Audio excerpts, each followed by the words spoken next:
And he was like, "Oh yeah, you're not black. You're not black." Hey, buddy. Let me tell you something. I'm trying to check in my room. I'm like, yeah, that's not. He not with us. Niggas, buddy is crazy. He didn't say B. He didn't say son. He didn't say none of that. See, man, come on, Taz. Hey, buddy. I'm from New York, buddy. Yanks? The Yanks? Yeah, the Yanks. One time, me and my partner was kicking it. This little young nigga was trying to kick it with us and shit. He had just moved around the corner. For some reason, he had a friend. Well, I mean, not for some reason he had a friend. He had a friend. For some reason, this nigga had a friend. Friend. Well, he was like 2-3 years younger than us. He had a friend. It was a white boy that lived next door to him. And for some reason, me and my partner Sally was like, fight that nigga. What? Yo!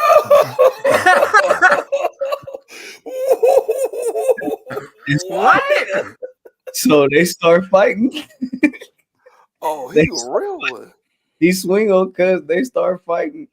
Little white dude, his dad run out the house. You feel me? Start breaking it up. He like heck of mad. He started yelling at us. He's like, "You need to get away from my house. Get off my property. Stay away from my son before I haul your ass." I was like, Before I hold your ass. All right, bro. You gonna haul my ass? that means exactly. We like 14 years old. No, we like 15. We like 15. We like 15 for sure. Cause he like 13 at the time. You feel me? This nigga like, I'm gonna haul your ass. I was just thinking like, sound like some shit Taz would say if he get upset. Buddy. He says knock it off a lot. Like, you better knock it off. For sure. And he Italian. And he Italian. Yeah. Mm-hmm. Fucking Fanuc. You know, probably say Sicilian. shit like that. Fucking Fanuc. Or whatever they say. Sicilian. Yeah, whatever, man. He's orange. Yeah, you niggas is niggas to me. So We try to get Wigger over, but I just call everybody nigga at this point. Bro. It just so happened.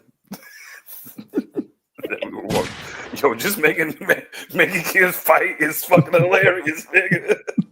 He just used to sick his little brothers on niggas all the time. Nigga. Yo, whoop that nigga, blood. Yo, what'd he say to you? You better go beat his ass or don't come back here. And the niggas used to go around like, massacring the kids his age. You want to keep it with us? Like, nah, man, you gotta handle that, man. Go put in work. Yeah, we do say that. We're like, hey, you better go handle that, son. You better go handle what you doing? Nigga, my cousin used to send me on missions all the time. Like, yo, man, go beat up his little brother. Like, all right. I don't care, nigga. Let's go. That's why I used to laugh at Roman Reigns in 2020 when he used to gaslight people. He's like, you just gonna let them disrespect you like that? You gonna let them? You gonna let them? Like, if they disrespecting you, they're respecting me. They're disrespecting me. They're disrespecting our entire family. I'm like, that's some shit that we would say literally for real to the cousins. Like, you gonna handle that? You gonna let them talk about us? Like, if he talk about you, that means he talking about me, and don't nobody talk about me.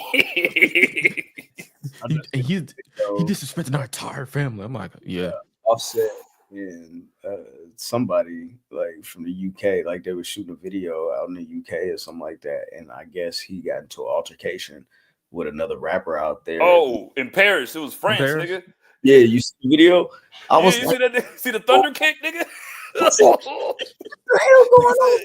They out there choking him off the security holding Offset back. He's like, let me go. They swinging on my people. Let me go. Yeah, his partner was getting massacred, nigga. Them niggas was getting mopped. At first, I was like, I'm like, I don't know, bro. This part of the video or something like that. You know what I'm saying? And then I seen him like, I seen a little scuffle in between the doorway of the store, and bruh threw that girl down on the ground. I was like, hey, okay, this is real. This is real. Yeah. This is some real shit. Like, what are you yelling for? Help her up! Like, you're just screaming now. Like, can you please help this young woman up who just got knocked over by this angry Paris rapper or entourage or whoever was there? Offset gonna fight though, man. Hey, that's one thing Offset gonna do. He gonna do something. I'm just not gonna do nothing, nigga. Y'all not gonna talk about me like that.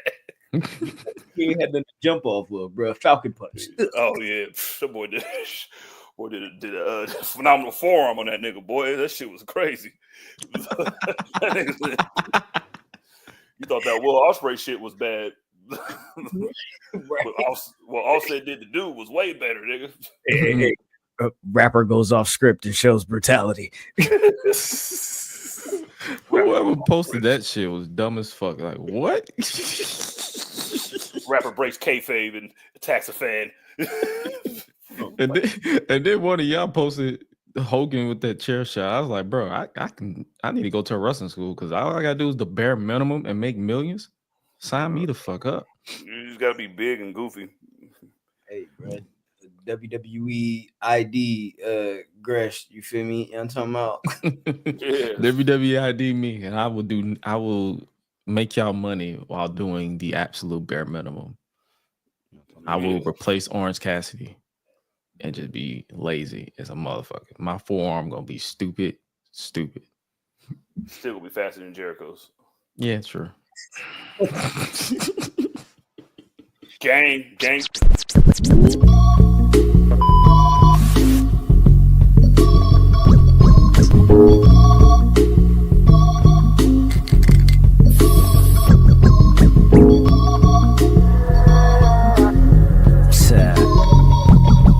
Tell him I probably send your bitch to give me some chicken. If you ain't knowing, love, it's the list.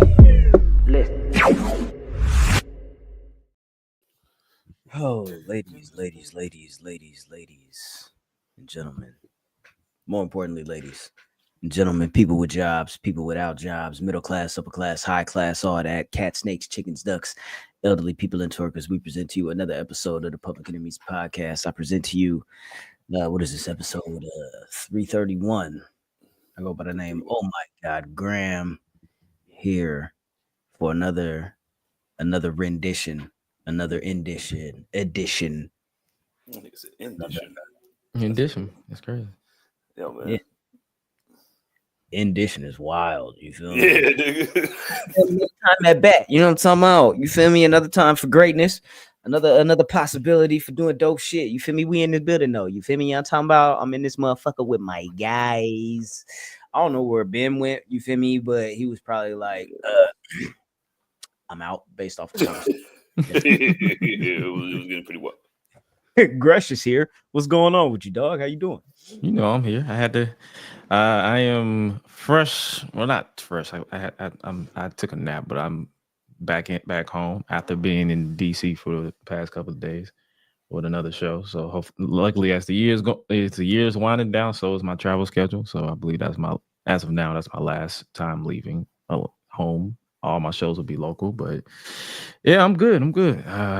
Once that nap was over, I'm like, all right, I'm good for another 4 hours.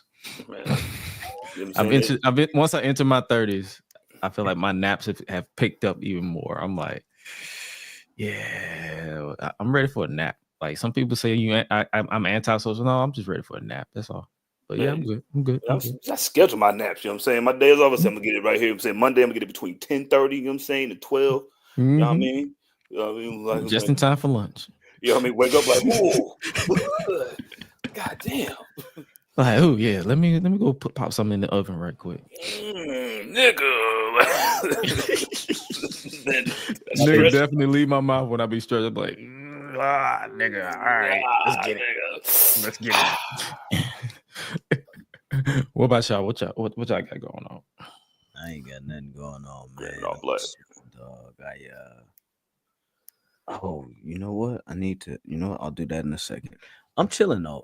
It's been a long couple of days. You know what I'm saying? Working for the man, Elon.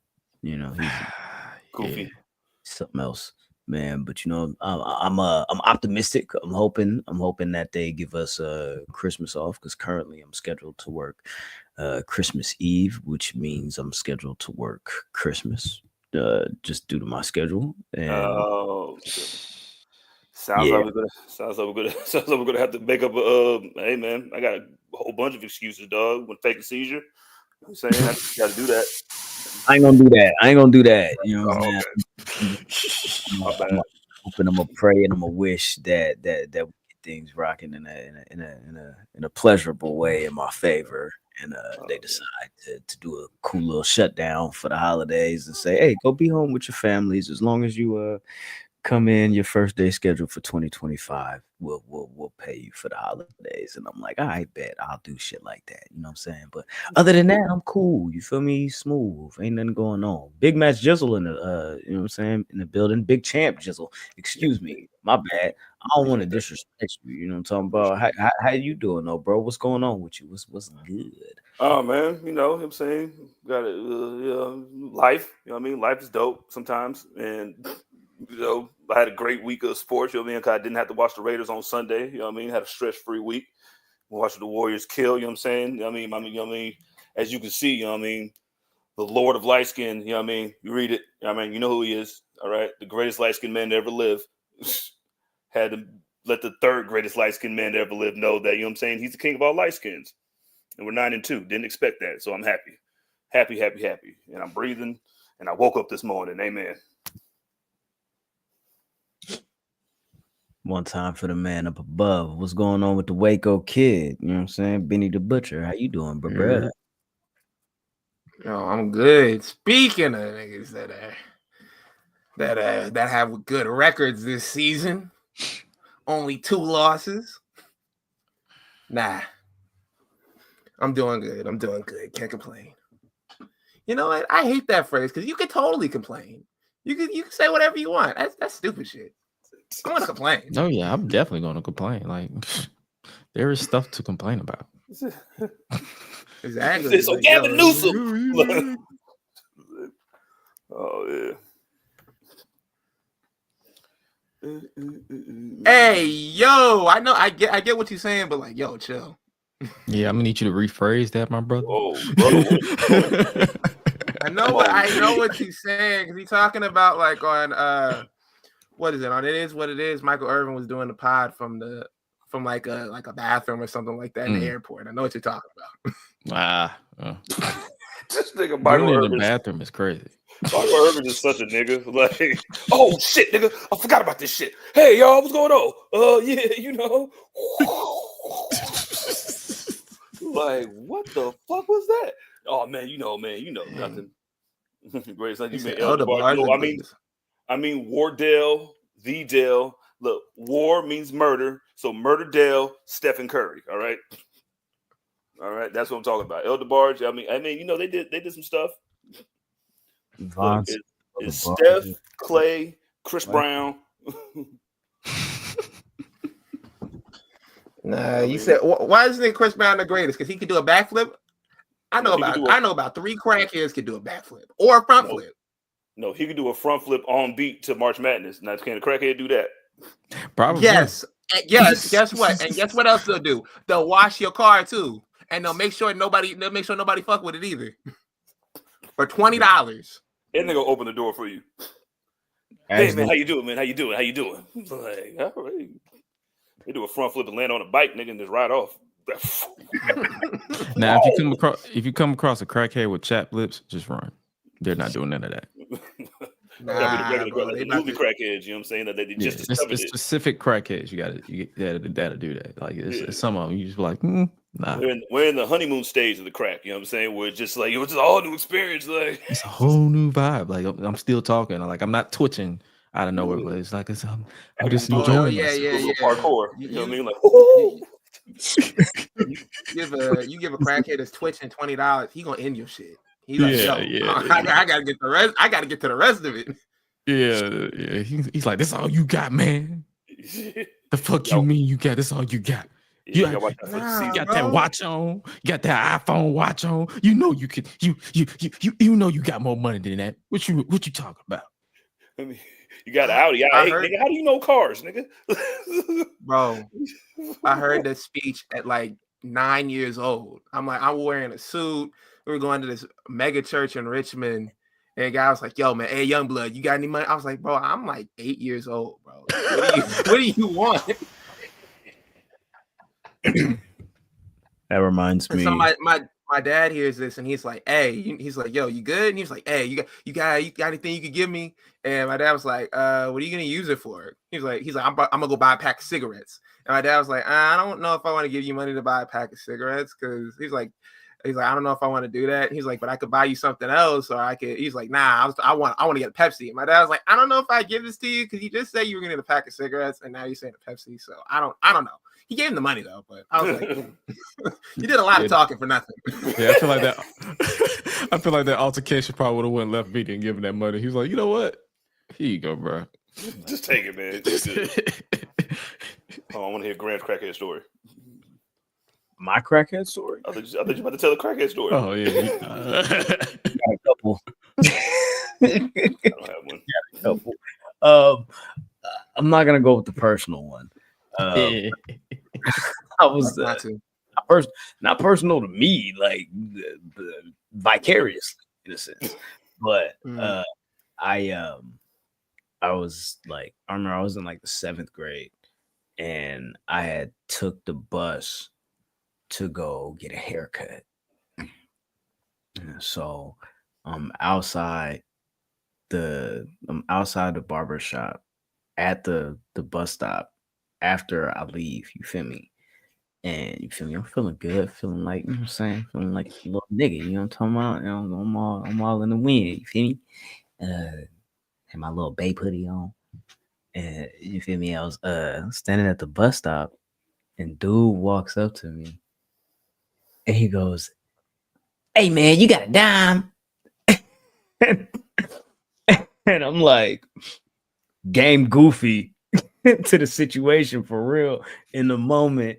So I reach in my pocket and I'm like, nah, you feel me? I pull out a quarter. And so I'm like, boom, you feel me? Like, you can take that, it's all good. You feel me? He say, man, I thought you had a dime, man.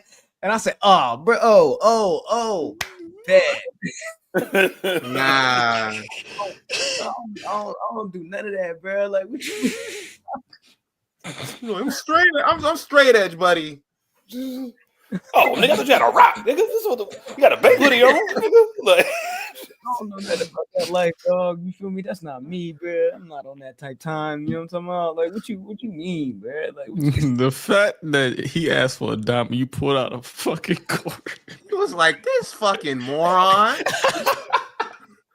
what are you, 12? Bro, Yes, I love the fact that he instantly started judging you as if you were the one with the problem. He's like, man, a quarter. Like, I'm really just like fed up with. He's like, I'm really just fed up with this generation, bro. They don't teach y'all nothing in school. what am I do with this, man? Like, can't smoke this, nigga. I'm like, I'm not helping you get nowhere near your goal, right? I'm delaying your little nigga. Right.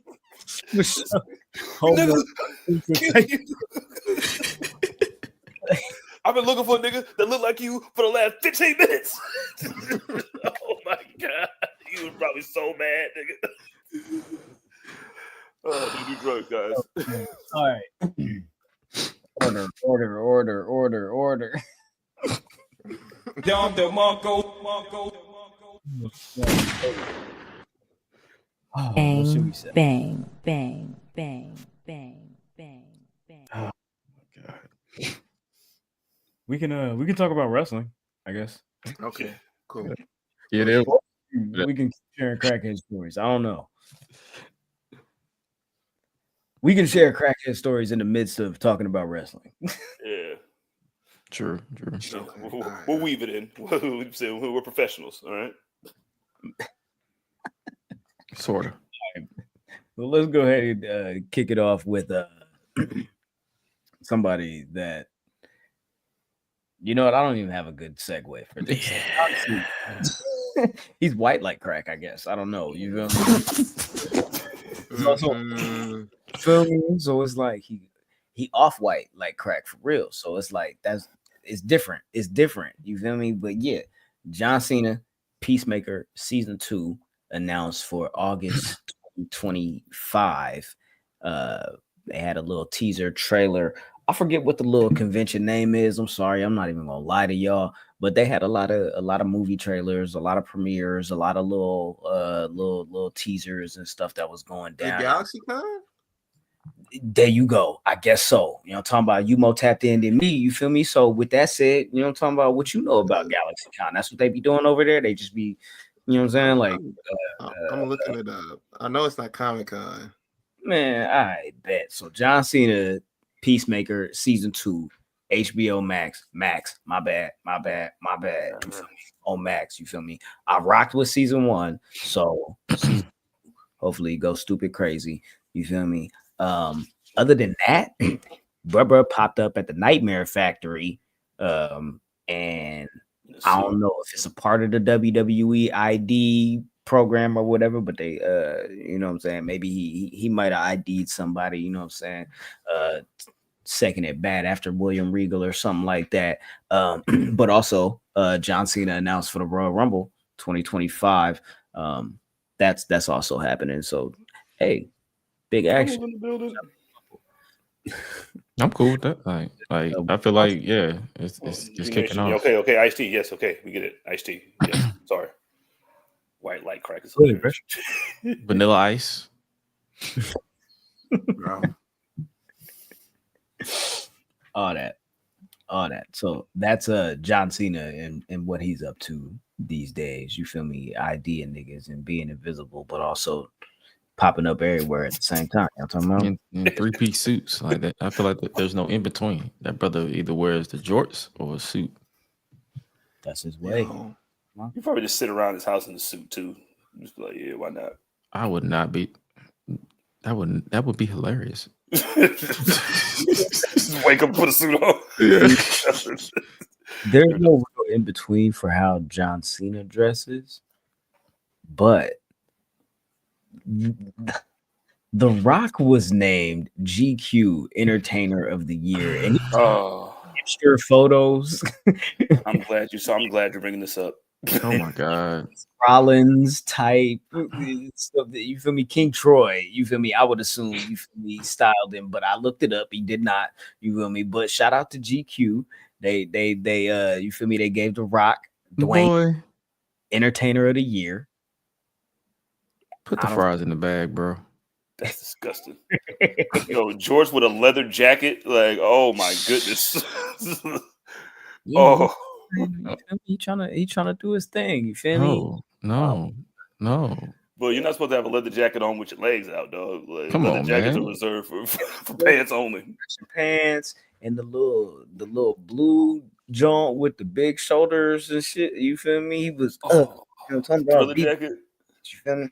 I think I saw someone say he was the guy from Milli and Vanilli. That's crazy, bro. The other outfit he had next to the one that you talking about when he had the sky blue Thriller jacket. Though he had another one on. He looked like an undercover cop, dog. Yeah, he had like some baggy jeans and like an academic sweatshirt. That shit was insane. It was like a hoodie, like the hoodie with the strings that zipped up. You know what I mean? He had another one where he was like laying down on the ground. He had like some pinstripe, like red pants on with like a sweater and like another sweater. Like he was just like, you feel me? Yo, dual sweaters. Like outtake. Was that the promotional stuff he was doing for Red One? Because like he was saying some wild stuff about that movie too recently. He was like, "Yo, I stand in the same place where the director of what was it? Oppenheimer sat down. I watched Red One and I was like, yo, this is it. This is gonna be the Buster." That wasn't the same interview, but he did talk about some wild shit in the GQ interview where he did promote Red One. He also confirmed I do pee in bottles. That happens. Niggas be late sometimes. So the fuck what? So like I don't know what y'all issue is. You feel me? Like niggas gotta move. You feel me? I got a crazy ass schedule. You feel me? Y'all want me to do this scene? I gotta take a piss. Hand me that little boss You water. lazy, you lazy nigga. Like you telling me you can't. That's some black dad shit. Like my like, listen, we in the car. Listen, we got this bottle, piss in the bottle. You better not get nothing in the car. You know what I mean? That's some dad shit. Nigga, yo, nigga, you gotta pee. I told you to pee before we left, right? You better not get nothing in this car. I'm beating your ass. So he's probably an expert.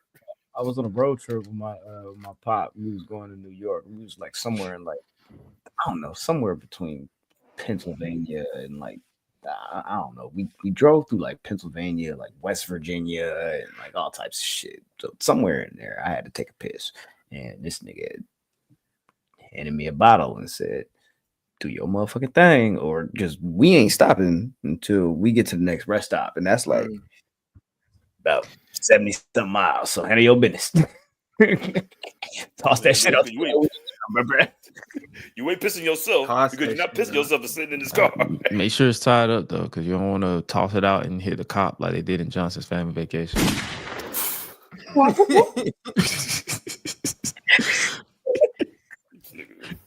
Yeah, thanks a lot, Woward. He got said arrested. No, he did get arrested, but his fine wife got him out. Oh yeah, shout out to Vanessa Williams, another goat light skin. Mm-hmm. Mm-hmm. Mm-hmm. You know who's a goat light skin? Oh, what a transition! Oh no.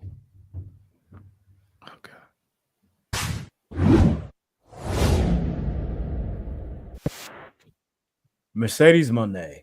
Yeah.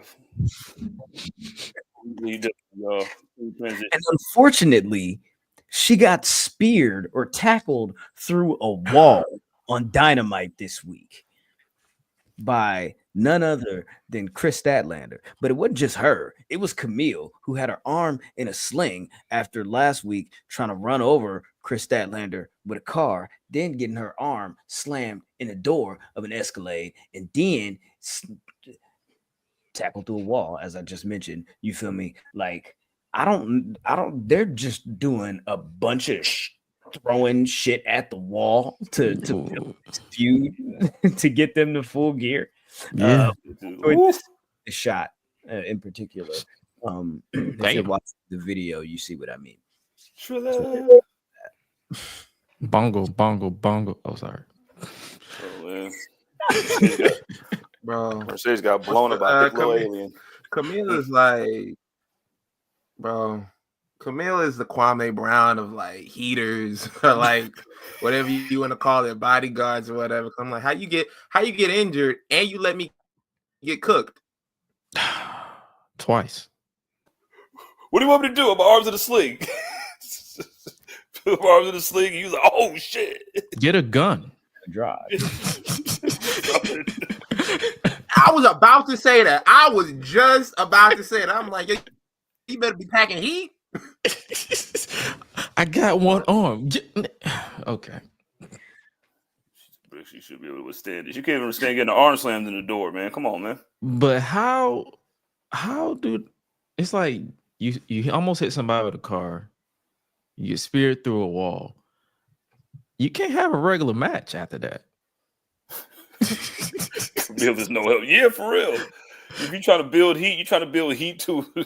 You're trying to build a feud by just having just do random violent shit. Like, this is personal shit. Like trying to hit a nigga with a car and then putting them through a wall the next week. Like, yeah, I can't give you a wrist lock at that point. I gotta give you this 2-piece. Here's this chair shot off the rip. Here. Like, you try to run me over with a car, my nigga. But then again, I do watch NXT, and they do some of the most outlandish shit too, and they still have a regular match. So I can't say nothing. Yo, if you're doing all this shit just to lose too, that shit gonna be hella funny. You almost got hit by a car and you didn't win the belt. Like, damn. Man. It's crazy. Should just stay with Stokely at that point. Yeah, that's what I would be Stokely like. Damn. He should do that if she lose. Walk up to him like, damn, and just walk off. Yo, I forgot who. Yo, well, no, just keep teasing this fucking breakup. Just break them up, nigga. She's already in the sling, nigga. You might as well kick her out right now. Break them up. Yeah. They're not gonna do that. Yeah, nah. Goes to her collective before they get rid of. Yeah, at this point, I don't think they ready to do that. Oh, she's gonna cost her the match. Watch, see, man. All right. She ain't gonna cost her a match. What are you talking about? You think Camille won't cost her the match on accident? Like, oh my god, I meant to hit you. I meant to hit her on my cast. That shit would be funny. Too early. It's also, I don't know if it's too early for Mercedes to lose too, but like they gotta. She had it. She's had it since what? I don't know shit since she got there. Double or nothing. Yeah, pretty much. Yeah, pretty much. That was May. So yeah, it's about 6 months. I mean, if she loses, it's better than what she used to do in WWE, where she would lose it after 30 days. Yeah, I don't think it's too early for her to lose. However, I think it's too early for her to lose the title because I think that they're looking for the right formula for a good story, good match. Got you. You know what I'm saying? Like, because like I don't know what they're doing here, but I'm confident that the match is going to be good, but the story is just, I don't know, a little all over the place for me, in my opinion. I don't know. Yeah, sporadic. At least she has one, unlike Mariah May.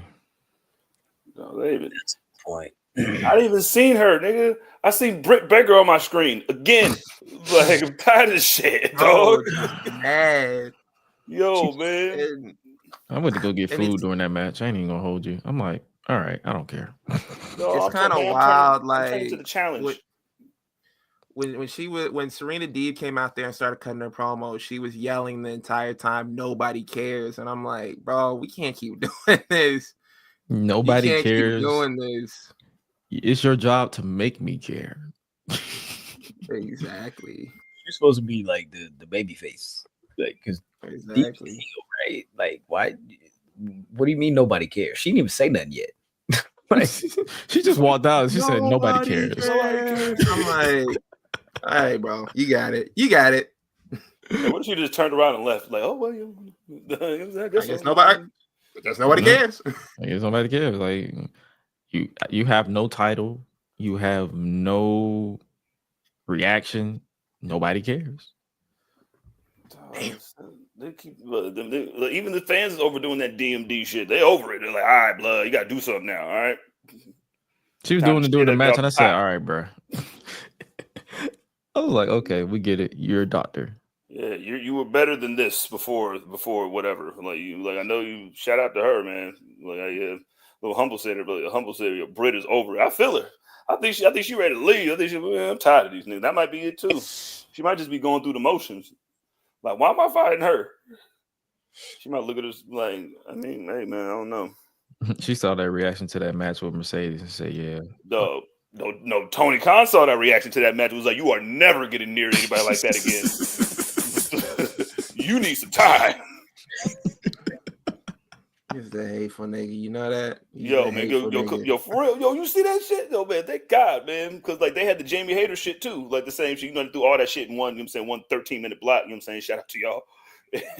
Had Jamie Hayter give her a little thing, and, Julia Hart woke up. I'm like, yeah. Julia Hart. Julia Hart. Those vignettes, I love the way that they're editing those. Like, it's unique.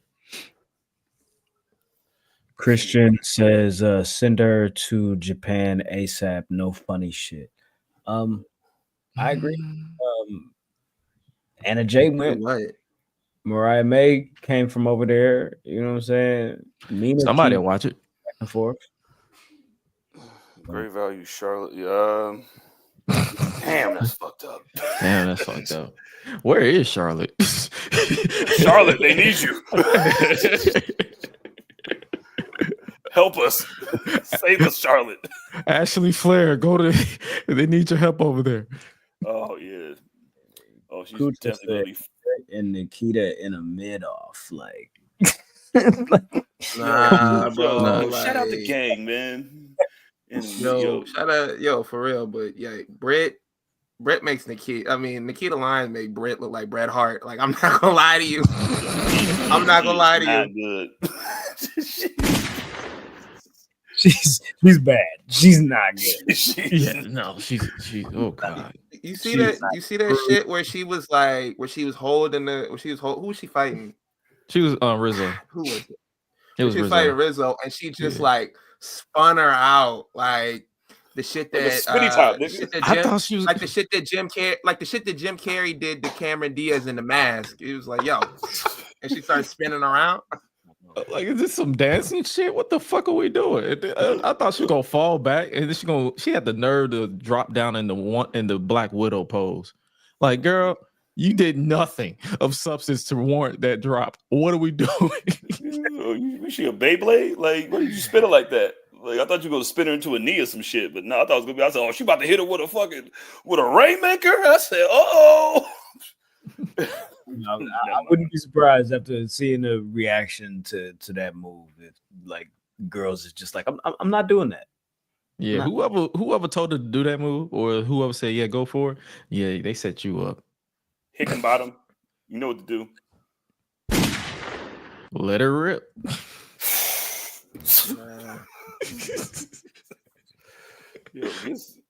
yeah, get that Britt Baker Serena Deeb shit out of here, dog. Please. Keep it to Rampage. Yeah, Jamie. To be honest, Hurt. Gang. Black Rice. You. Yeah. Or put it behind the or move it behind the paywall of ROH. Send that shit to Max, nigga. Like, Nikita got those Patrick Ewing knees, and I mean when he played for the Magic. Not the Patrick Ewing me. why? Jesus.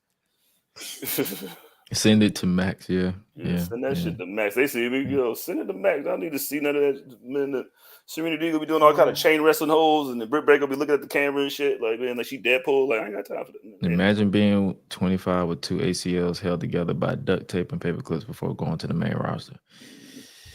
Yeah, her knees did not do her no favor. It might be time, like, sis, you might need to get your CDL. I don't know what to tell you. You might want to get your CDL, man. You might want to become like, I don't know. I don't know. Do you like kids? You might want to go get your teacher's license. Like, like walk some dogs, nigga. Like, and that shit hurts my feelings, man. She used to fuck with nunchucks and shit, man. You could do some stuff, man. Go break some stuff with nunchucks. I watch it. That's about it. I think the injury did not help her at all because the division has definitely evolved past whatever she was doing. Wait, how did we get here? No. See, Jamie, save us. Jamie.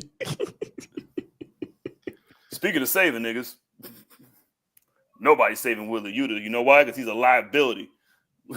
Which is with that bowl cut. Tired of him. Or is he a pawn? He's a put. Never mind. He's a prison wife. Yo, he belongs to the gang now, dog. Pretty much. Nah. Like him being out there ringside and being so he's like, I'm not a pawn. And then Claudio's like, shut up. Shut up, nigga. Shut up, nigga. What you talking about? You are my pawn. You are my bitch. The fuck you mean you not nobody's pawn? Wheeler Yuta is apparently property of Jon Moxley and the Death Riders. Moxley threatened to seize the TBS Superstation over the last couple of days. And I don't know what their goal was, but seizing the Superstation to me seemed like they were going to do more than just a wrestling arena takeover type thing. And it kind of just ended up being a regular promo between him and Orange Cassidy, which is where the Wheeler Yuta as a pawn thing comes into play. Like it just pretty much ended with a brawl, and them booking Orange Cassidy and Wheeler Yuta in a match. But yeah, Ben, what's up? Nigga, why you calling it the Superstation? They ain't called it Superstation since the early 90s, bro. Like, what the fuck are we doing? I didn't like that. Like, I didn't like the dated logo. I didn't like none of that. I'm like, nigga, you get in a time machine doing this shit? Like, what are we doing? Isn't They the definitely don't call it Superstation? Superstation. Isn't the Superstation location in Atlanta? Yeah. Yeah, I was in Connecticut. Yeah, Marina Shafir grabbed a cameraman and threw him in a ring, and that was pretty much the extent of them taking anything over. Like everything else was pretty much paint by the numbers. Like they What's had in that briefcase? crowd. Weed. Allen jumped out. Yeah, I don't think the AEW title is in that briefcase, and when It can't fit in there. That's a good point. It's too big. I don't think the AEW title is in the briefcase because it just doesn't seem like the right proportion sizes and shit like that. But bringing that up, that makes me think of something. It's been a month, at least, at this point, since the AEW title has even been on AEW TV. What are we? I need the other shoe to drop with this Jon Moxley Death Riders thing. And you know, whatever this storyline is gonna become. He recently did an interview with the New York Post, and he talked about his vision for AEW, where he sees a world where everybody is successful and there's room to foster young talents and put them in position for success. I have a clip here which we'll play, and we'll kind of go around the table and give our thoughts here. And if you're in the chat, please feel free to chime in as well. But here's Jon Moxley with the New York Post on current AEW.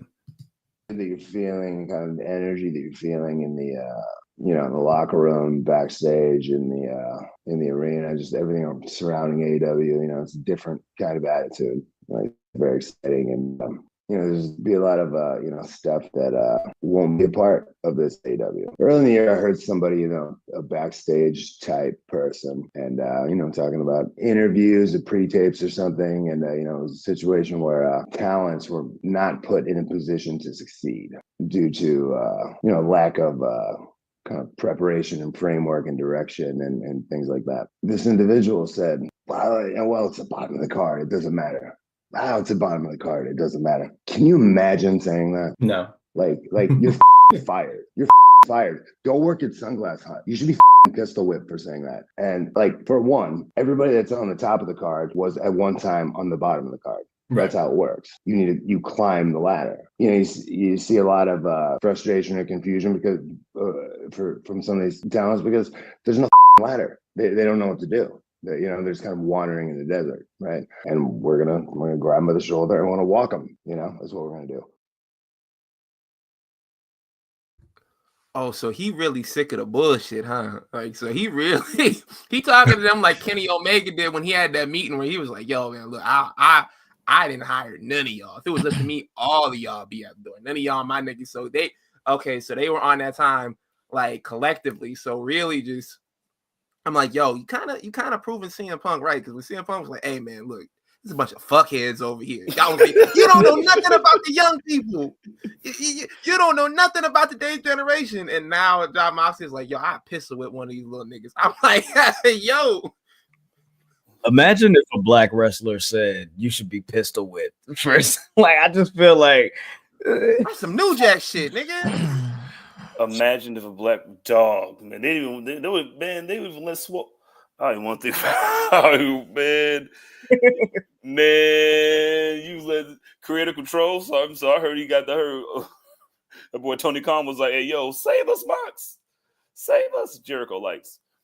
Like, and we're gonna see how it goes, man. Like, I'm still in the dark about what's going on with these niggas. Like Graham said, like, where's the belt? Like, you're supposed to be the champ, right? What are we doing? Like, I don't know what this is supposed to be. Like, because you're not losing to Orange Cassidy. Like, I don't even know why you're even trying. I don't even know why you're even trying to make him this should be Hangman Page, but they're gonna make it be Kenny Omega who's gonna come and save it. He's gonna come save the world. Like he's gonna come save the AEW from the big bad Mox. Who whooped your ass on his first day. That's a good point there. Of course, I don't think that Orange Cassidy is going to be the one to dethrone Mox at this point. I feel like it's too early in the story, and there's more to come. So it can't be Mox. I guess Darby is next up. As the next challenger possibly, but hopefully not after he got bitched by Claudio. Right, yeah. I think he's got a match with Claudio. Darby? And it's gonna be Darby. I think he's gonna run through all the pillars. He's gonna beat them all up. And then what? Here comes Kenny Omega to save the world once again. Hopefully it's Kenny Omega, because I know he just had that interview with Sean Ross Sapp where he said hopefully he gets cleared by January 5th because he still got diverticulitis. Damn, I got that Brock Lesnar. He just dropped it today. So, yeah. Well, we'll see. Did Graham freeze? I don't know. Yeah, I think Graham is frozen in time. Because he looked confused. Nigga, what? He was like, what you say about Box? You mean to tell me he ain't gonna be what's her face? You sure?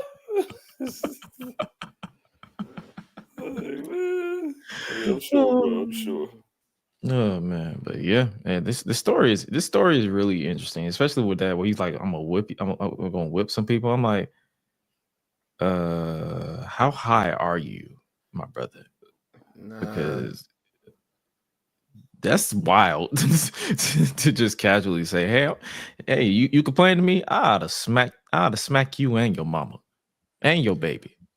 Yo, shut up, you. I mean, like he was probably one of the ones that was sitting in the back when Punk was like whooping up on these niggas, just like, yo, man, look, they got it coming. Mm-hmm.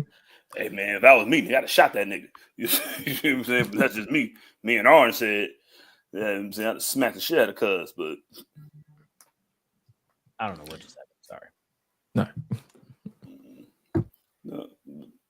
I don't know where this is going, man, but I don't know. Eventually this has to end. Let's go Eagles. Yeah. The only thing that's going to happen in this game between y'all two is that one of y'all quarterbacks will be called the N-word by the fan base. So hopefully it's a tie. But, yeah. Speaking of N-words, Leo Rush and Swerve. And Swerve had a match. Yeah. With a whole bunch of flippy stuff and non-lineups. Boy. Leo came out looking like a Pokemon in his entrance. Bro, that nigga Leo Rush is so fucking fast, dog. It's like even like I've seen him wrestle a whole bunch of times, and it's still I'm just like, yo, what the fuck? Like even like when he does that little fucking run to the middle of the ring, like he's gonna hit the ropes, but he stops and turns this way. I'm just like, yo, that's fucking crazy. Like why would somebody do that? That should be confused. I'm like, what, nigga? I'm too goofy. I'm too goofy. I would have tripped his ass when he sprint. Like, get your ass. But he made you try to trip a nigga, and then he just turned this way, nigga. Yep. Like that is crazy, blood. Him and Swerve went around, flipped around for a little bit. That's what's up. I was concerned about his head though, on the top of his shoulders, because his hair was looking mad dry, like extra dry. Like need some of that pink lotion. You know need some lotion in your head. Like I'm like, what is happening right now? That pink lotion, you know what I'm saying, with a little moisturizer. Yo, memory unlocked, bro. Like, bro, hey. That pink lotion, boy, you know what I'm saying? It's just, whoa. You need the pink lotion and the sponge, Leo. You know what I'm saying? That's all you need to do. I'm saying hit the front right here. Sponge. The way that hell was looking, if you put that sponge on it, it sounded like a Batista entrance. So, damn, man, it was an O-block, nigga. Yes, humble. Coconut oil was definitely needed. Yes. Nigga, extra virgin olive oil, nigga. God damn, that nigga shit was. I'm like, shit. But yeah, the match itself was actually fun. I enjoyed it for the most part. Yeah. That's a cold ass picture. Yeah. And I like this setup too, where it's like Leo was looking confused and he was like, "Where is this nigga?" And then bow to the back of the neck. I'm like, yo, that was fire. I wish his chain would have popped off when he did that. That shit would make it so much. Same jury gone.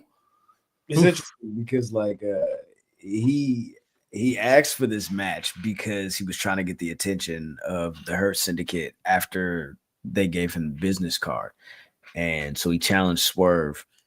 He loses the match, and they don't even acknowledge this nigga. Like there's no acknowledgement of, yeah, nigga, you tried, and we gonna beat your ass for failing, or like,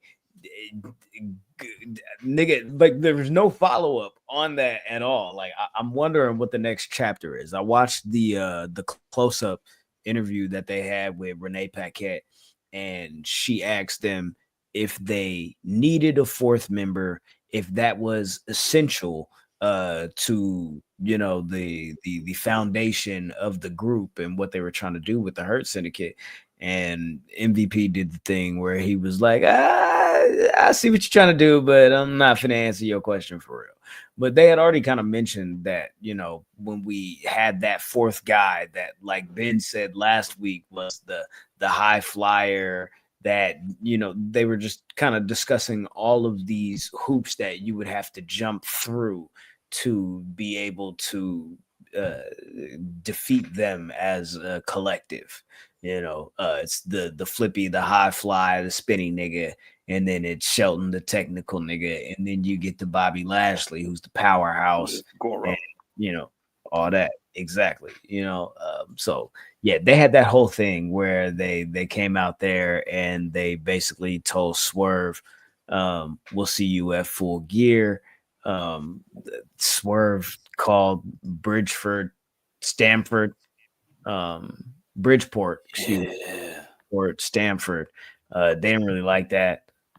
So they chanted "This is Bridgeport" for like the next 40 seconds or so, just to kind of let like, man, I don't give a fuck about that. I'm like, yo, man, look, don't nobody care about this place.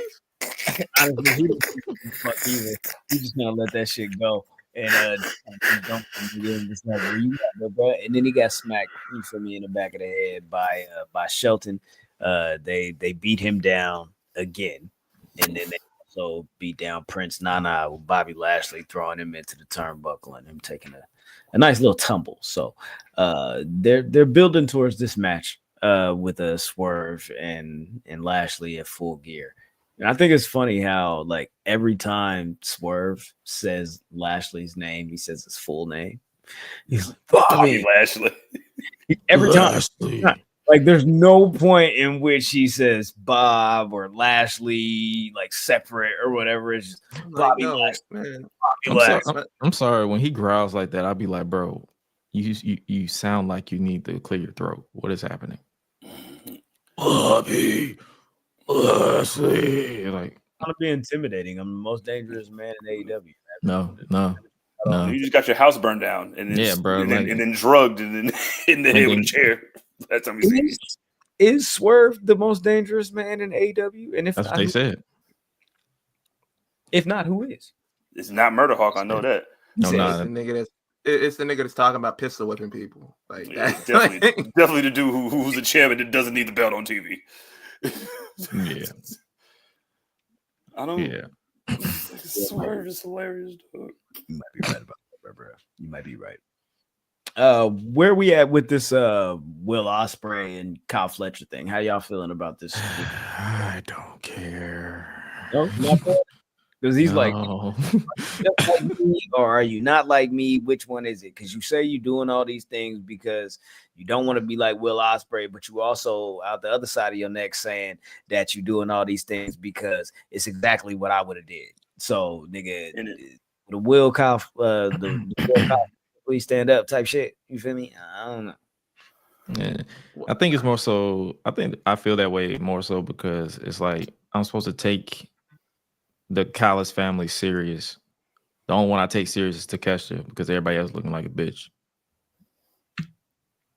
Yeah, you sending this nigga, you gonna send Kyle Fletcher at me because we have a history, nigga? I was better than you then, and I'm gonna beat your ass in Full Gear. You cut your hair off for nothing, my guy. And You got to get your ass beat, like for no reason. Like this is some shit. Just get some friends fighting. Because you always need a friends fighting angle on a wrestling show. Yeah, for sure. No, Like the match itself will be interesting, but yeah, it's just like how we get there. I'm like, I'm not worried about the match, dog. Well, Ospreay's in it.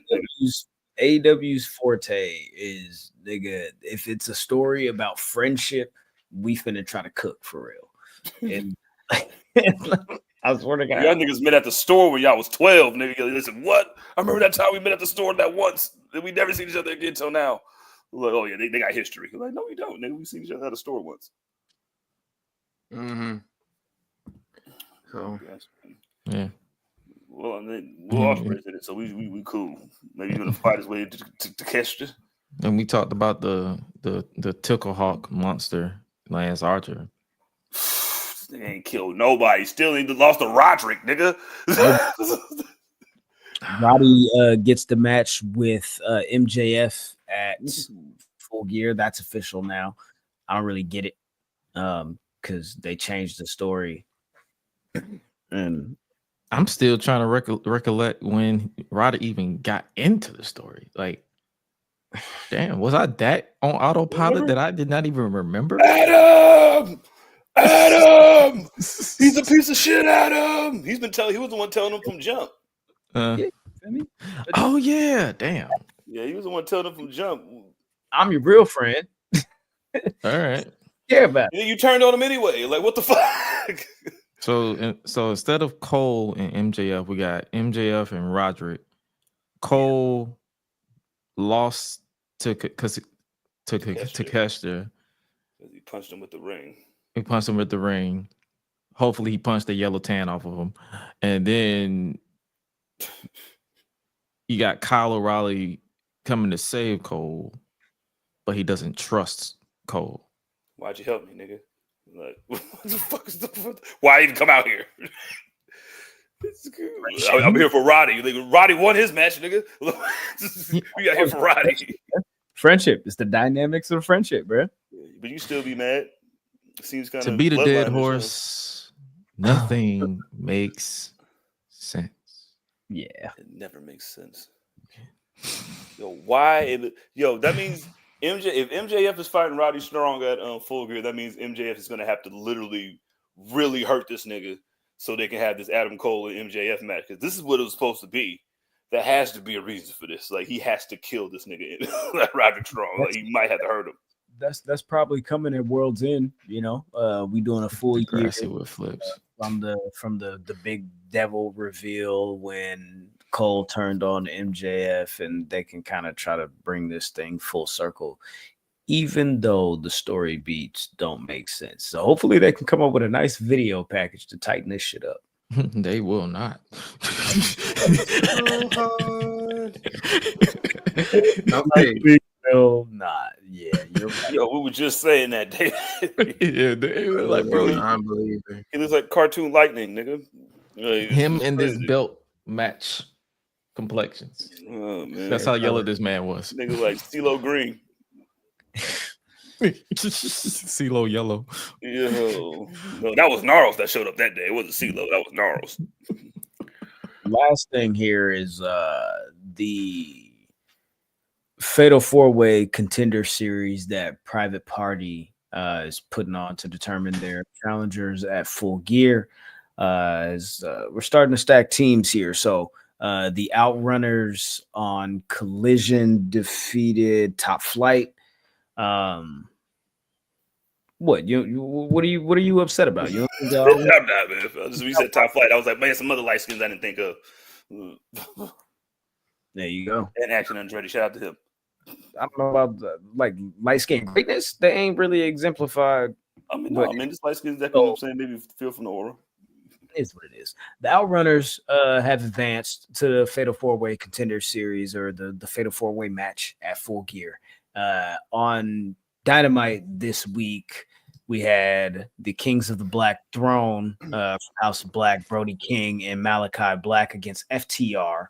And House of Black advances. They defeated FTR after Brody King choked this nigga Dax out, and we now got Private Party, we got the Outrunners, and we got the House of Black in the match now. And I believe on either Collision or Rampage, we got LFI, the Beast Mortos and Roosh versus the Acclaimed to determine the last team in that match. Oh my God, I already know who I want to win. LFI, go crazy. Damn right, nigga. Of course. Nigga, LFI, crazy. It just makes more sense. You feel me? You just like reformed this collective of this group. You gave him Jake Roberts as a manager.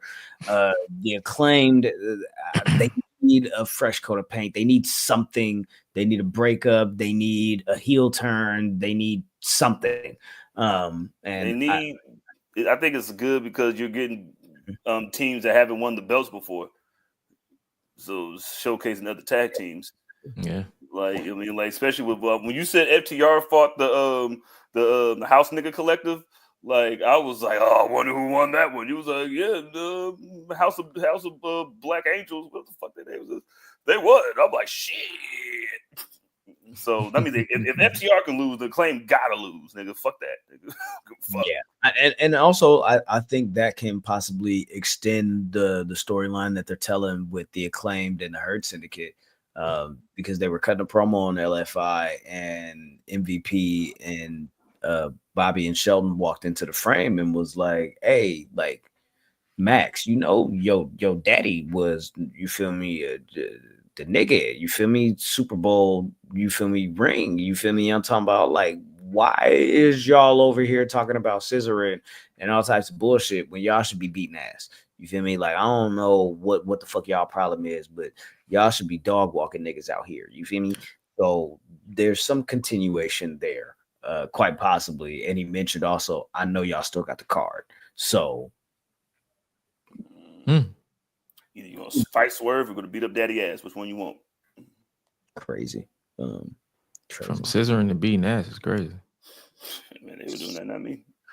That's like when I said, yo, fight that white. Yo, fight him. That's what they're gonna say. That's what they're gonna say to them. They're gonna be like, yeah, Billy Gunn, fight that white boy. Fight right now. They're gonna bring in Teddy Long. Teddy Long gonna do the white boy challenge. Yo, hold on a second there, player. You gonna let this cracker man embarrass you like that? Ladies and gentlemen, remove this cracker from my show. Damn, they ain't give a fuck. This is UPN, nigga.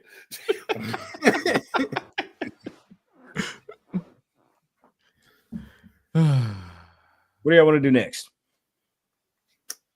I guess we talk about war games. Yo, but why is there 5 niggas in war games? I'm just looking at that right now. When they start doing this shit. Wasn't it 5 last year? I thought it was 4-on-4. it's always been 4-on-4, I think. It hasn't always been 5-on-5, but typically WWE has done 5-on-5 since they've been doing it on the main roster. Am I not mistaken in that regard? The Bloodline versus the Brutes in them was 5-on-5. And then last year it was, they've been doing 5-on-5. It was on, I think it was on NXT when it was 4-on-4, and they actually did 3v3v3 with Sanity, Undisputed Era, and Roddy and fucking and AOP. That shit was, that nigga right had a little fucking little vest, like, yeah. He's like, yeah, I'm on the team. Like, nigga, no. Iterations of the, how many people are on each team for the match. But at this point, we're looking at the OG bloodline versus the new bloodline or Solo's bloodline, whatever you want to call them. And then we're adding in a 5th person, which kind of warps the story a little bit in a sense. In my opinion, I don't know. How do y'all feel about them adding a 5th person to war games and kind of twining different stories? Go ahead, Greg. This is the match that should have been 4 versus 4, because now it's like it's not even family business anymore as opposed to them. It's like it's not even a battle for the Ulafala. It's literally, hey, we hate each other. We hate each other. Let's bring them in, hate each other. Because if they go the route that I'm thinking that they're going, because next week's Raw was taped, if they include who I think they're going to include, then WrestleMania was completely pointless. It was completely pointless. Like, bro, you broke your, and I'm talking about Seth, bro, you broke your body down to make sure this man goes down, and then you're possibly gonna reunite with him. Everybody else doing it. Like, At this point, that's what I've been saying it this entire time. I even said it on Tuesday. I'm like, yo, now I feel like a lot of stuff is rushed, and now we're at that point now. Okay, now you're just bringing extra shit just to bring in extra shit. It's like, no, you could literally kept it 4v4 and then just let them scrap and then call it a day. But now it's like you're just over complicating it at this point because you want that fifth man. I'm like, the pay-per-view can only go so long. 4v4 would have cut the time down at least by an extra 5 minutes. Yeah, like an elimination thing. At this point, it just seems like it's just extra work to do because it's like, yo, you could have just done that, had the promos and everything like that leading up to it, but y'all just wanted to do something extra. I don't know. I just feel like it's unnecessary because I feel the same way that you feel. Like, yo, why would I ever side with Roman after all the things that we went through last year? This man beat me with a belt on national TV. Well, he held me down, but The Rock beat me with a belt on national TV, and you just sitting there just like, yeah, man, like I'll go and team up with him again for what, bro? Like I said the same thing about Cody. Sense. I said the same thing about Cody when they did the Bad Blood team up. I was like, bro, this man whooped you like a dog, and you like, oh yeah. Now you said I'm a get out. I'm out of bloodline business, and then later that night when Roman said it's my WWE, you want to say, you know what? I'm gonna get right back in it. I changed my mind. You know what? Champion's prerogative. I mean, your business again. Yeah, like what? It just seems like y'all. It's unnecessary, man. Like, why are we adding? Like, it reminds me. Why put another story in there? Because you can't convince me that, like, even though Bronson Reed and fucking Seth been fighting for like 3 months, nigga, just around the arena and shit. That shit's been pretty dope. But why even add him to the team and be like, well, I'm gonna add it to the team because he's in it. Like, no, he don't care that much. And then why have him talk about, like, why you be like, well, Roman Reigns and Seth used to be in it, so we got another story in there. Though it is too many stories, nigga, in one book, man. This is just like you know, that college player that got on the armbands and then the arm sleeve and then the headband and then the, you know what I mean, like the gloves, nigga. Like, come on, man. And then the excuse that I keep hearing, oh, that's Seth and Roman are brothers, brother. No, they're not. These niggas are literally blood, nigga. Plus the name. Plus Sammy. Yeah, everybody in that ring is blood, plus Sammy. And the Tongans. Yeah. And well, Seth was like, well, Sammy's in the group. Like, yeah, that's true. That nigga is in the group, man. Yeah. So. He's in the group, though. You feel me? He was in the group. Yeah, we were whooping your ass, too. Like, he was there. He's actually in the group. So it's like, you know, you see the four of them standing together side by side Friday on SmackDown, and you assume this is the direction that we're going. But, you know, we get another twist here. With the fifth person added, so I don't know. I'm skeptical. Maybe the match will be fun. Maybe we'll see, but it's still gonna be long good as hell. Is Jacob Fatu gonna be there? Yeah. Oh yeah. Okay. We're gonna be fine. All right. Yeah, we're gonna be fine. Yeah, we're gonna be fine. And I think they're adding a second War Games or a women's match, which okay. Cut the shit. Right now. Cut the shit. Like who's on each team, because they ended Raw this past week with this collective here: Bianca, Jade, Io, who's the number one contender to live, Naomi popping up to diffuse Tiffany and Nia, interfering in the tag match with Liv and Raquel. But this is kind of what we're looking at on the women's end for possibly who's going to be in the women's War Game match. What do you guys see, CJ? For the other team, besides Liv and Raquel, like who else could they grab? I don't know. Probably grab Alba Fire or some shit. You know what I mean? Throw somebody up in one of them tag teams. Oh, what do you think about the thing? Like, I mean, yeah, I don't mind them having. I mean, Uh, if Tiffany and Nia are involved in that, I'm assuming that they're on the other team with Liv and Raquel, right? I appreciate that. Are we going with a 4 versus 4 in that regard, or are we adding a 5th person there? Like, what do you envision for this? I think them 4 versus them 4 is going to be exactly what they do, especially if they're going to do another 5-on-5 too. If they're going to do a 5-on-5 with this one, I mean, with the men's, like, yeah, you might as well keep this 4-on-4 because dropping another girl into this storyline is not really going to do anything. I mean, but then I kind of want Bailey to do something, you know what I mean? So, like, kind of like Bailey got to be there, right? Like, Bailey got to be there, sort of, because she's been running around with Naomi. I mean, Naomi just popped up. And fucking Jade and Bianca apparently don't like each other according to stupid coach. So idiot. But like you're not even on the team no more. I think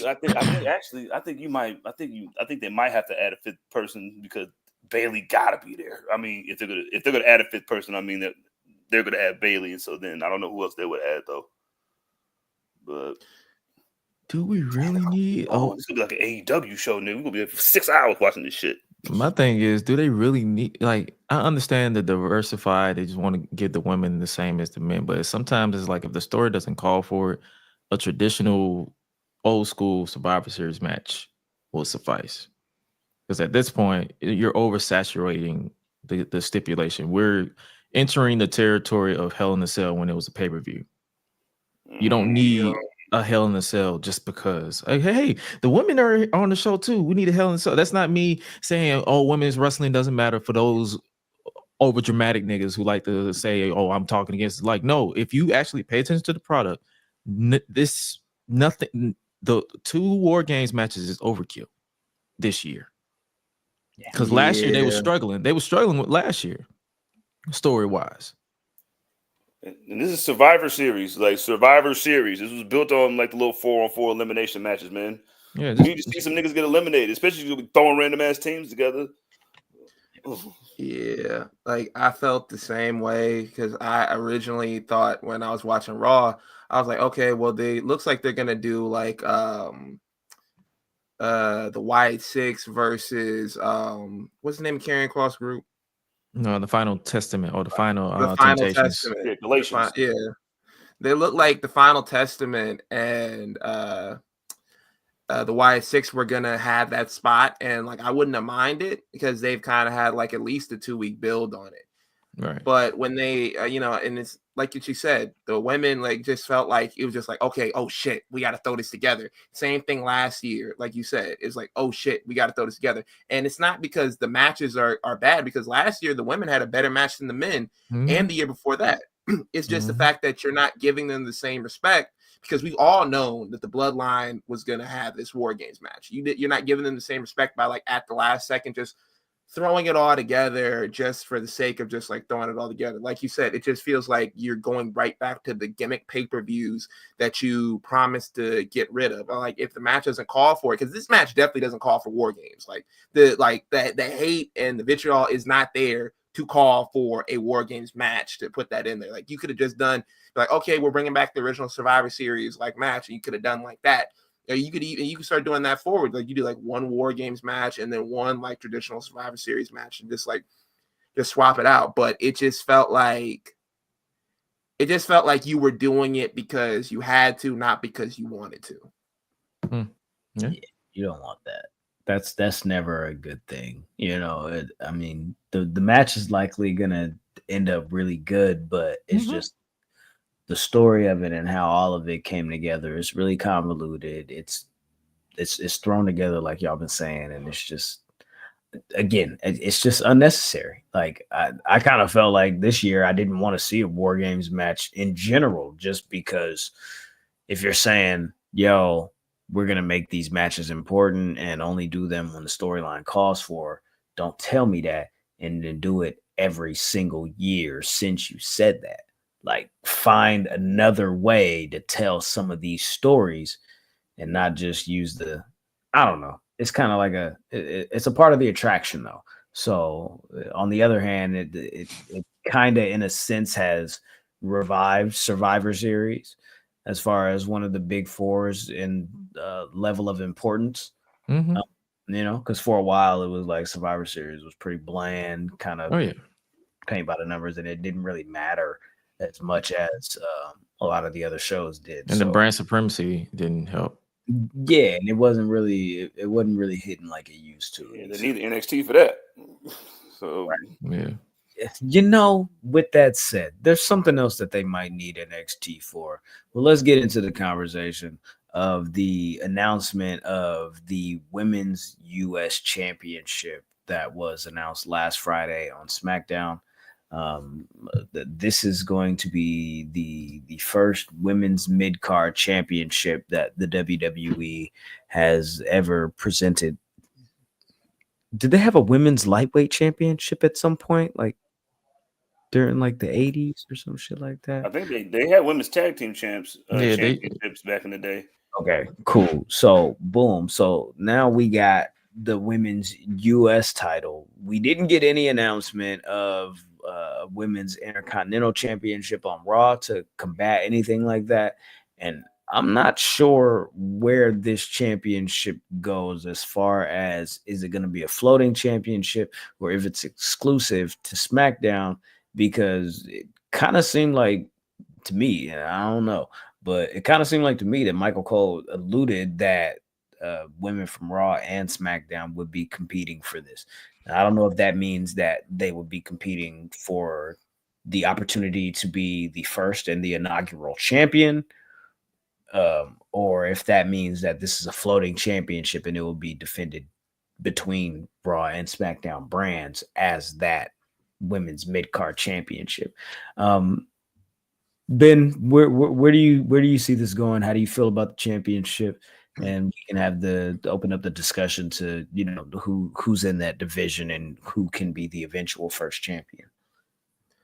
I like that they're opening it up, like, okay, acknowledging that we have to do something with the other women who aren't in the main event, who not like always on TV, and like put that in essentially like have them on the show more often, because a women's mid-card title is something that I remember being talked about for the past like decade. And I thought it was honestly going to be something that they pulled the trigger on back when they were doing the whole women's revolution thing. But I'm not mad at them go ahead and pulling the trigger on it now. As far as like letting women from Raw also compete for the title, I think what they'll probably do is they'll probably like test the waters and see how it is. And like if someone on SmackDown wins it, Adam Pearce will probably say, you know what, we should add a championship over here too. That's what I think is going to be the eventual move, and get it in the Continental Championship for the women on Monday Night Raw. But I think it's a great idea. Honestly, I was expecting them to announce the Intercontinental Women's Championship on Raw, but they didn't. So I think they're probably going to have women from NXT compete for it too, to have more names on it. But yeah, I think like adding that up, it just adds like a lot more to do. CJ? I like the idea. I thought they should have announced this before they announced the damn tag team shit, because they have a hard time struggling to find tag teams to go together. We could just have just women who are not in the world title picture just fight for this title. Well, that's a great idea. I like the NXT idea that Ben said, because they got a lot of, soldiers over there, but they got their own mid-card title. They got one before these niggas. So, like, worry about your whole shit. And, yeah, like, Good point. See, like, I don't know. Like, I seen somebody say Chelsea Green. I like that shit. Tony says his 3 nominations are Kairi Sane, damn right. Naomi, hell yeah. Michin, of course. But guess what? Charlotte Flair, baby. Charlotte Flair time, baby. Yeah. The Patriots is back, nigga. You know what I'm saying? When she come back and win that belt. Charlotte Flair. Oh, my fucking God. Stop doing that, dog. That one was scary. I thought Charlotte was back, nigga.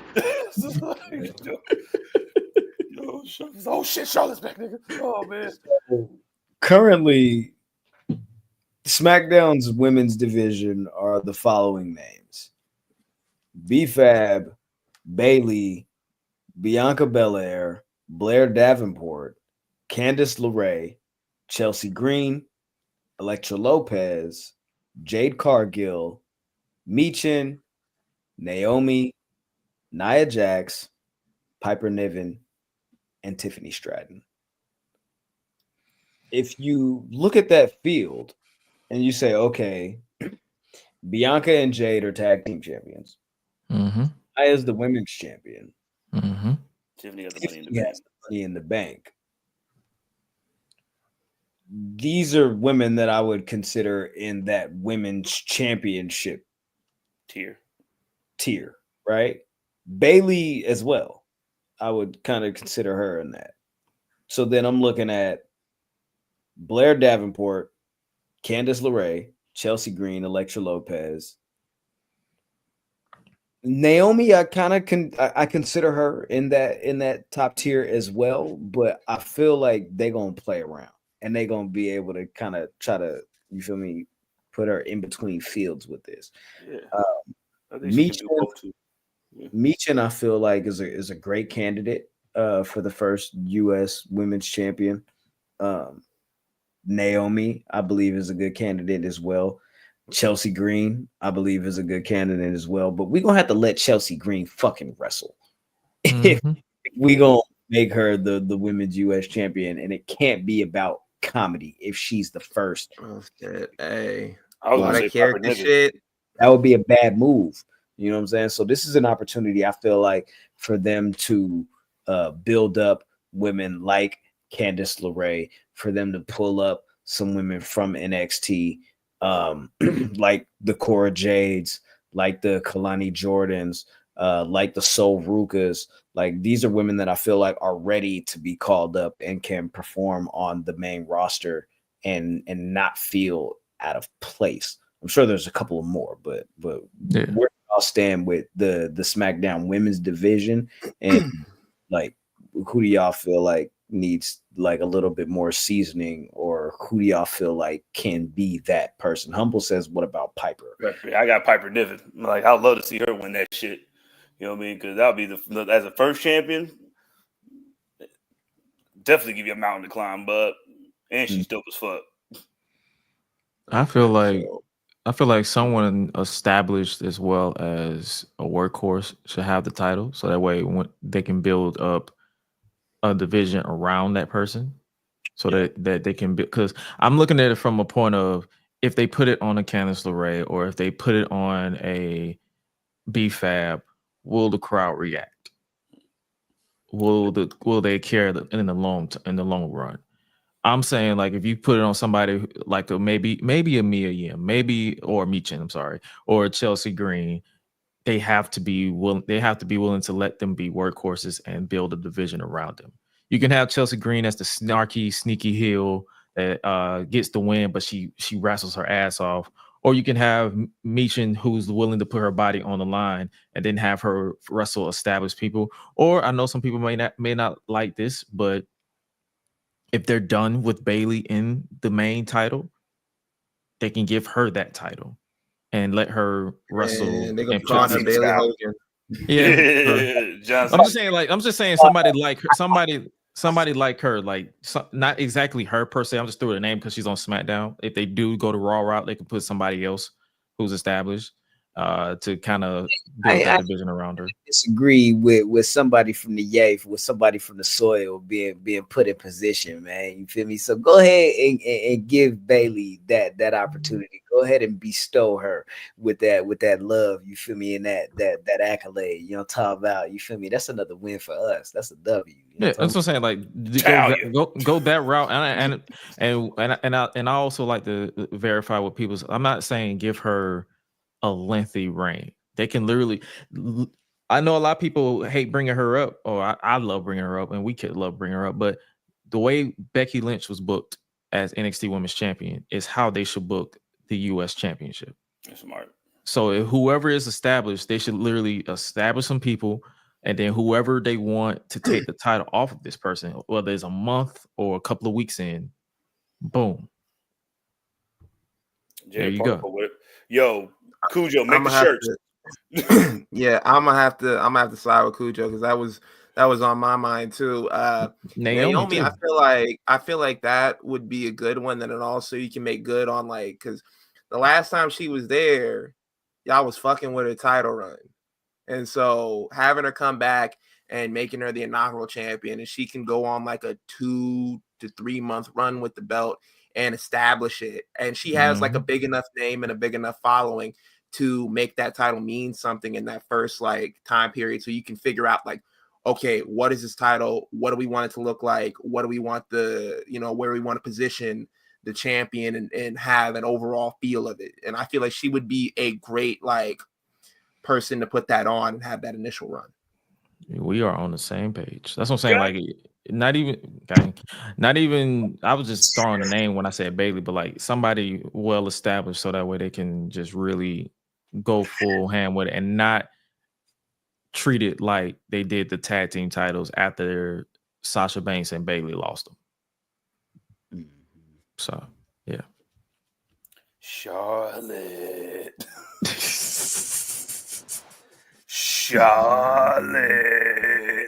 It sounds hard. Not gonna hold you. I would not be against. Yeah.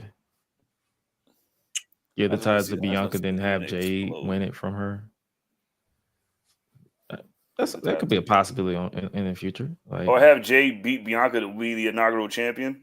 Like, but now we putting the belts on the one basket. So too early. Yeah, way too early. I mean, I know they had the standoff in the Battle Royal last week on Raw for the #1 contendership. That was a cool little foreshadowing event, but once again, too early. Where do we stand on currently this feud between Kevin Owens and Randy Orton? We saw the Piles Driver. We saw a pile driver on SmackDown last week for the first time in what, like 10, 11 years? Oh, real rap is back. Since Panama Sunrise shit. Since Punk and Cena, I think. Yeah. I think it was 2013. Yeah. So it's been like 11 years. So I've seen people just trying to shit on it. They're like, all he gave him was a pile driver. I'm like, bro, you're not understanding significance. If they banned a move for like 10 years and then played it up like, oh yeah, we don't do this move anymore because you get paralyzed, you get seriously injured, and then somebody does it out the blue, even though people were doing like screenshots, they're like, his head isn't even touching that. You want his head touching that? You're a sick nigga. But you want Randy, who had triple fusion back surgery, to break his neck on a move? Okay. Yes. But yeah, like but CJ, you are 100% right. Like, real rap is back. Like, you got the blood, you got the pile driver, and like building a storyline around it. I just felt like it was just really just like sublime. I really like that. They should have did this at Crown Jewel, because what he did at Crown Jewel was what he always did. This basically solidified what Triple H warned Randy Orton about. He's like, yo, this man is dangerous now. He's more dangerous than he was when I first signed that nigga. So now he all mad as shit. He's mad. Like, he's rocking a whole. He literally forced merch to print a shirt that says Kevin is right. I would buy that shirt if they put that shirt. I will buy that fucking shirt because Kevin is right. He's right. He's not wrong. He's 100% correct here. Cody turned on him. That's what he said. He did when he and then I saw that clip on Twitter where it took us back to Royal Rumble when they beat down on Kevin Owens. Yeah, Kevin Owens is justified. Like, bro, you whooped my ass. You broke my neck with your ass, pause, and with that chair around my neck. And then you handcuffed me to the ropes and kept kicking me repeatedly in the face over and over and over and over. Bro, you ran me over with a golf cart, nigga. Yeah, like, you going around with the nigga that ran me over. Like, he literally ran me over, son. Like, you remember that? Like, nah, man, tore my pec. I wouldn't even watch that shit then. Like, Kevin is right, man. But you also been a piece of shit the last 10 years too. So yeah, it's like it's a double-edged sword in a sense. Yo, how can niggas get mad at the fucking, like, dude, that's how you, like, that's heat. Yeah, bringing out wrestling terms. That's heat. I'm breaking out a move that I know is bad, nigga, and I know I'm going to get fined for. That's how mad I am right now. I'm so pissed. You niggas was over there doing jumping jacks with niggas. Oh my god, the Tiger Driver! Like the Pile Driver is it's banned, nigga, for a reason. Well, it's banned in WWE. Oh yeah, I mean, that's what I'm talking about. That's what I mean. My bad. Yeah, that's what I mean. Well, Yeah, I'm about to say we see it every week. This nigga pulled out a Tiger Driver. That's why certain fans are like, this isn't such a big deal because, well, to them at least, this isn't such a big deal because they see pile drivers all the time in whatever organization that they're on, whether that be TNA, whether that be AEW, whether that be Noah, New Japan, or what have you. But when it comes to the story that WWE is telling, like Ben said, when you ban a move for so long, and even to your point, like for 10, 11 years, like it's been banned even before CM Punk used it on John Cena in that. They didn't even know he was doing it. Right. Michael Cole didn't even know how to call it. He didn't know what the fuck this like. He just did a pile driver. What the fuck is going on? You feel me? So it's like, with the significance that Ben mentioned of the pile driver in WWE lore and how they tell stories, it's been a banned move for so long because of the physical effects and the damage that the move can put on somebody. And the most famous, I guess, situation of this would be the Owen Hart Stone Cold pile driver that broke this nigga's neck, and you feel me, nigga couldn't operate the way the nigga, you feel me, usually want to move. So there's that whole layer of it, which in the WWE storytelling has so much more weight because of where we're at with again where we're at with the friendship and how that is broken down between Kevin Owens and Randy Orton because of the decisions of one Cody Rhodes. And I don't know when this culminates as far as Cody and Randy, but as far as Randy and Kevin, but Cody went to the hospital with Randy, and I'm assuming that he's going to want some type of get back on Kevin Owens. So we're probably going to see another match between the two at Survivor Series for the SmackDown side to build up, you know, what they're doing on that card. So if not Survivor Series, Saturday night's main event. That's a good time to do it. We need some. Imagine nigga just sitting in the hospital with neck brace on, just like, yo, nigga, this your fault. Yeah, all you had to do is mind your business. Why you ain't mind your business? Why you didn't just leave the bloodline business alone? G Diction, whatever, 223s. You know what I'm saying? Motherfucking bullets and shit. Unless that's your area code, I don't know. Wasn't it the D'Lo Brown and Draws incident that made them ban the pile driver? Yes, that might have been it. Yeah, that was a power bomb. Actually, that was a power bomb. Yeah, it was a power bomb because he slipped on. He had slipped on like a bandana or something in the ring. Nah, he had him up on the power bomb. He was wearing baggy clothes. Draws was, and D'Lo couldn't get his grip. So when he did the power bomb, he landed wrong. It's something like that, but yeah, it was definitely a power bomb. Because I know they talked about it on Dark Side of the Ring when they Blackman pants on. Yeah, like he had a full on, like it was just heavy, like baggy clothes. You know, it was in the 90s, early 2000s, so, or the 98. So around that time, baggy clothes was a thing.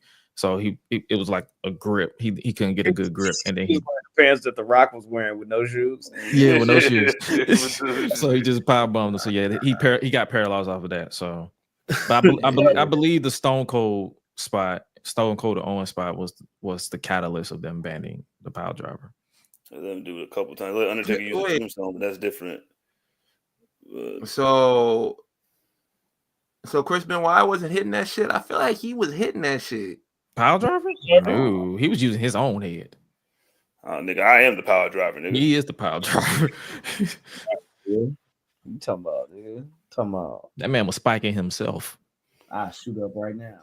Want to see me drop myself on my head? Want me to see me do it again? Piece of shit. That's crazy.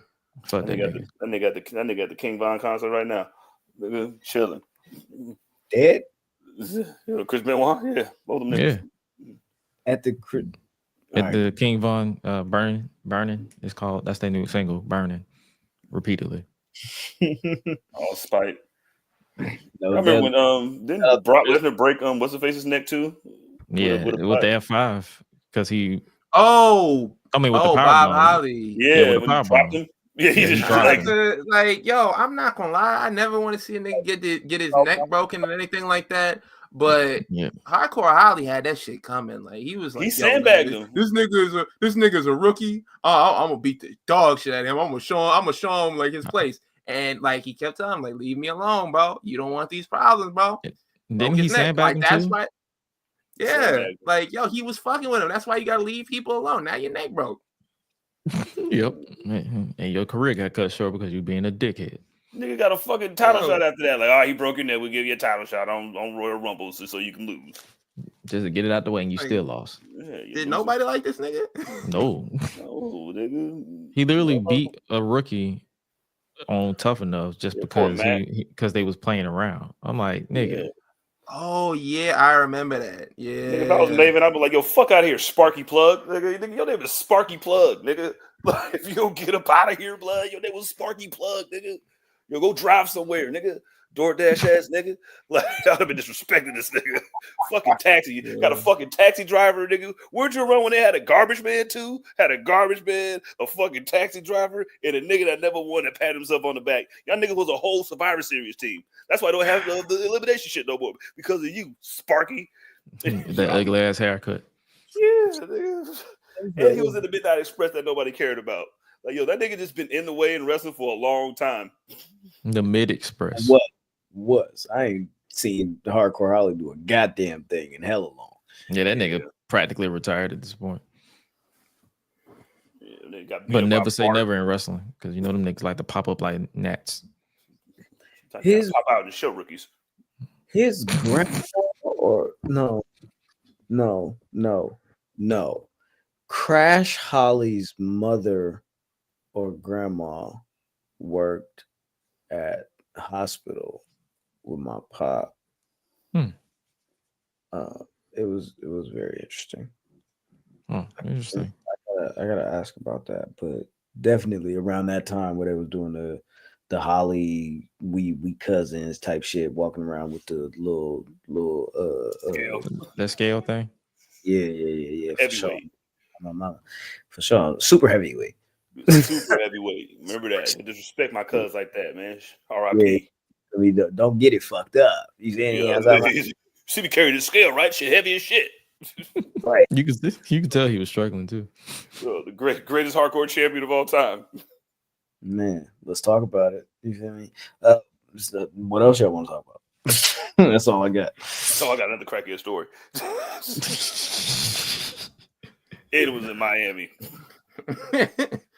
That nigga came out like a fucker. That nigga came out like Batman. Like, he said, "Hey, Jit, you got $5?" I was like, "What you call me, nigga?" I was like, "You with me before I stay? You call me a Jit." And boy, my dad just sat there and watched it. He was like, "Watch this shit, watch this shit." He seen him coming. He was like, "Hey man, you got $5?" I said, "Get away from me, nigga! If I punch on your face." He was like, "Yeah, you ain't from around here, huh, Jit?" And then ran off.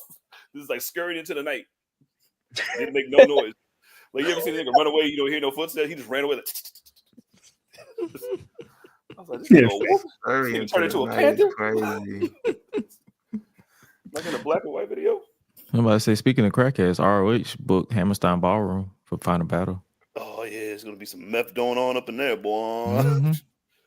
Darby definitely doing a coffin drop off of the balcony. All the jellyfish. All the jellyfish. Yo, what else can he do now to hurt himself? Like, let's think of some ways that we could that Darby can hurt himself in a match. You think he was impressed by the power driver? You think he was impressed by the power driver coming back? Hell no. He's got power driver to fucking 32 light tubes yesterday. I just told the nigga to throw me into the ring post, but like aim for the ring post with my neck so I could wrap around that bitch and my head to do some exorcist shit. You feel me? And it looked crazy because half my face is painted. You feel me? On some Thunder Rosa shit anyway. So niggas gonna fucking think that's dope. It looked cool. You feel me? Let's talk like listen, because the inertia of me hitting the shit is gonna flip me this way. You know what I'm saying? Yeah, I mean that's science, nigga. So if you just throw me no, I'm not doing that. Claudia, Raw watch. and SmackDown being 3 hours. No. Shoot me. Yo, no, thank you. Big facts. Like, no, thank you. I'll be polite about it. They gonna need that extra time, nigga. We got a women's mid-card title now. True. There you go. True. We're gonna see how this Jake Paul fight work. You know what I'm saying? Ain't that tomorrow? Yeah. Y'all think Tyson winning, or you think he gonna take a dive for the coin? Better win. He ain't taking no dive. Nigga already got the money. The check didn't clear. So it's time to go to work.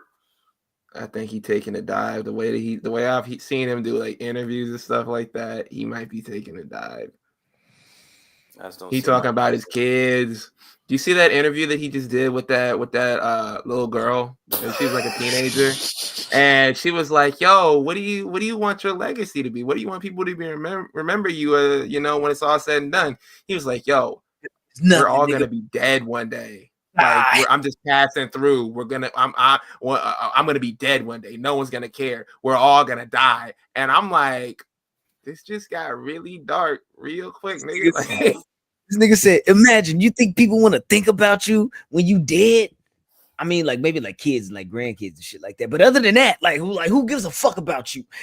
I'm like, God damn. Like, she said, thank you. I never heard someone say that as an answer before. She gonna remember that shit. Praise be to Allah. You should have ended with that. Yeah, now let me fuck with this ayahuasca real quick. You ever heard of DMT? You know what DMT is, little girl? Slow it down. Mike Tyson, crack, don't you? Mike Tyson turned into New Jack real quick. Well, that's what he needs to bring to beat this nigga Jake Paul, all right? Yeah. So. All it takes is one shot, man. Listen, if Mike Tyson can just stand there and just throw the punch one time, he's gonna hit Jake Paul. Man. You just gotta hit him once, and then he's gonna be like, "Oh shit, this nigga hit hard as fuck." I'm gonna definitely have it on in the background tomorrow. Could come on at 8 on Netflix, I think. Yeah, that shit free, nigga. If I have to pay an extra thing for Netflix, nigga, I'm gonna be mad as hell. I hope that shit free because I ain't paying extra. I'm like, you already charged me an arm and a leg just to keep my subscription. Man. You ain't got this shit, nigga. You go and watch Emily in Paris all the time. And fucking My Wife and Kids. Like, this is the only thing I use it for. That's really your shit. Man, I was like, man, this shit is stupid. But then I'm like, you know, this shit kind of funny. You know what I'm saying? You say that a lot on this show. Like, you bring that up a lot and compare a lot of shit to Emily in Paris. You like that shit, huh? It's like way cool. Like Bridgerton, nigga. Nah, Bridgerton, nigga. That's beef, nigga. I seen one scene of Bridgerton with the little chubby bitch when she like pulled her titties out. You feel me? And she was like, "Nigga, you feel me? You better come get this pussy, nigga." I was like, "Oh, that's interesting." Okay. This will be going on in the show. They be fucking. They be fucking. That's all they be doing is fucking on Bridgerton. Yeah, they're doing drugs. They got a black queen. All she does is she does bumps of cocaine. It's like, she was like, "Yeah. Bring me thy horse, nigga." You have interracial relations left and right, yeah. You had a black duke fucking all these white girls, nigga. That nigga was slaying them, nigga. I'm not watching that shit on my own time. I feel like you gotta have a little bit in there. You feel me? Yo, I'm not watching that shit for me, nigga. You think I watch that shit for me? You think I had to clear it up. I had to clear it up real quick. Yeah, I don't. But that's why I bring it up. You feel me? Because I'm like, you keep watching that shit, bro. I'm not watching it without her. I promise you. I watched the first season out of curiosity, and I was like, "Yeah, this ain't for me. This is not for me." Curious. I've been made to watch that. It came out during the pandemic, so I was bored. So I was like, "Shit, fuck it." I feel it, though. I made to watch The Wire, so you know what I'm saying we're even now. So yeah. So, but then when I did get finished with the season, I had to go watch Burning Man just to shake off the bitch in me. like, I feel, I'm like, Felt like I'm a like, bitch, huh? I'm like, hold on Go now. I watch feel like Ninja Assassins. Gotta well, watch let me go something watch some manly. shit. Gotta go watch Godfather 3 times and Scarface. Hey, Pop, nigga, you feel me? Like Jordan 9-7, nigga. I'm like, hold on Olympus now. has fallen, girl. That's funny as hell, bro. I feel it though, because nigga, when I was talking about watching all that fucking Harry Potter movies and shit, I was watching that because the Ben in it. You feel me? Like, don't get it fucked up. You feel me? That's what she wanted to. She wanted to introduce me to that shit. You feel me? She had to deal with me, nigga, recording the podcast, nigga, in her house, nigga, all the shit, nigga. You can watch SummerSlam, nigga. You can fuck with Liv Morgan, nigga. Fuck you talking about? You know what I'm talking about? So yeah. Nigga had to fuck with that Harry Potter shit right quick, nigga, and keep it a whole being with you. That's why I'm on this Demon Slayer vibe right now, nigga. Because you feel me? I'm trying to, you feel me? Trying to play my cards right. Yeah, you know what I'm saying? This is the big Joker. It's Demon Slayer, nigga. On God, man. What's that? You feel me? But yeah, y'all got something else, or y'all want to shut it down? Oh man, I'm looking at these notes, and I'm pretty. Yeah, I'm looking at these notes. I'm pretty sure we covered everything. Yeah, I'm good. Just send it home. Yeah. Damn, that nigga suck, man. I'm so fucking sick right now, nigga. I'm just like, yo, I'm watching this shit. I'm so fucking sick. 2 missed field goals. Griff is laughing. Breaking down in the red zone. In peace, you feel me? Yeah, man. Make sure you follow in the squadron at the Enemies P3 on all social media platforms. And speaking of which, shout out to my dog Cujo, you feel me? Been repping gang, you feel me? But now officially part of the squadron. You know what I'm talking about? We got some shit on the way, some shit in the works. Patreon.com/Public Enemies. I'm finna holler at my nigga Banks after I get off the fuck on this shit. This nigga said I'm taking the jersey off. That's cool.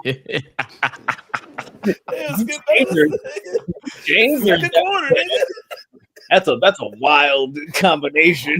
But anyways, so Enemies P3 on all social media platforms. Tap in with your gang. You feel me? I'm talking about on a personal tip at Oh My God Graham on all social media platforms. I'm gonna start tweeting again and shit. You feel me? I'm gonna stop smoking so much. I'm gonna start tweeting again. I'm gonna let y'all enjoy my life. You feel me? I'm talking about. I'm not fucking with Blue Sky. Y'all do that if y'all want to, but at Oh My God Graham, wherever y'all see me at, beat me there, whatever y'all want to do. Y'all talking about who up next? Blue Sky is a burner. Y'all even up next before y'all, because I got one more thing to say. Shout out to nigga Ayo No Flows Bar. You feel me? You know what I'm talking about? You know, like I got my shit. You feel me, nigga? I'm finna start shouting niggas out. You feel me? When I get shit, when I send shit, when I catch shit, when I wear shit. You feel me? I'm start shouting niggas out. Shout out my nigga Ayo No Flows Barred out right now. You feel me? It's in your motherfucking phone. You feel me? I'm on that bitch. You feel me? Tap in with the fellas. Yes, sir. Yeah. I'm the champ. Follow me at that's me at _that's_me with 2 E's on Twitter. Elon ain't running me off. he gonna have to drag me out this bitch. I'm still gonna call him a bitch on there too. You know what I'm saying? Deal with these problems, nigga. You know what I'm saying? So good luck. But yeah, follow me. We the best podcast in the world, and I'm the champ. I'm gonna stay the champ forever. Yeah. You can follow me on Twitter, Instagram, TikTok at _SonOfMars_. I'm just sick of these niggas right now. Oh my God. Oh my God.